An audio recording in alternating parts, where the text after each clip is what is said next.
എല്ലാവരെയും ഞെട്ടിക്കുന്ന ഒരു പ്രൊമോയാണ് വന്നിരിക്കുന്നത് അല്ലേ? ഈ ആഴ്ച ആദില പുറത്താകുമോ?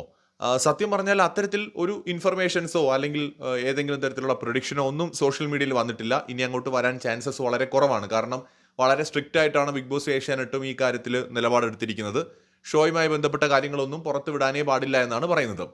അപ്പോൾ അതുകൊണ്ട് തന്നെ പൊതുവേ നേരത്തെ വന്നുകൊണ്ടിരുന്ന സോഴ്സുകൾ വഴി ഒന്നും സോഷ്യൽ മീഡിയ നമുക്ക് കാണാൻ കഴിയുന്നില്ല.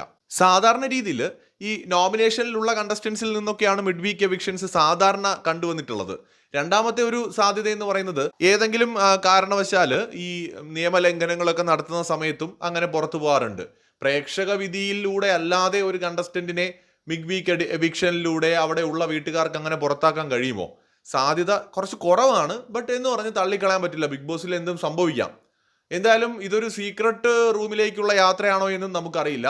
സീക്രട്ട് റൂം ഈ സീസണിൽ കാണിച്ചിട്ടില്ല. തുടക്കത്തിൽ ഈ വീട് ലാലേട്ടൻ പരിചയപ്പെടുത്തുമ്പോൾ സീക്രട്ട് റൂം കാണിച്ചിട്ടില്ല. അവിടെ അങ്ങനെ ഒരു റൂം ഉണ്ടോ എന്നും എനിക്കറിയില്ല ഈ സീസണിൽ.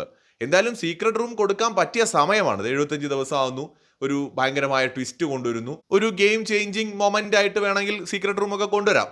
അറിയില്ല. ഇനി അതല്ല ബിഗ് ബോസ് ഈ പറഞ്ഞ പോലെ ശരിക്കും പുറത്താക്കുന്നതാണെങ്കിൽ അത് എന്താണ് കാരണം എന്നൊക്കെയാണ് നമുക്ക് ലൈവിലൂടെ അറിയാം. കൂടുതൽ അപ്ഡേറ്റ്സുമായി വീണ്ടും വരാം.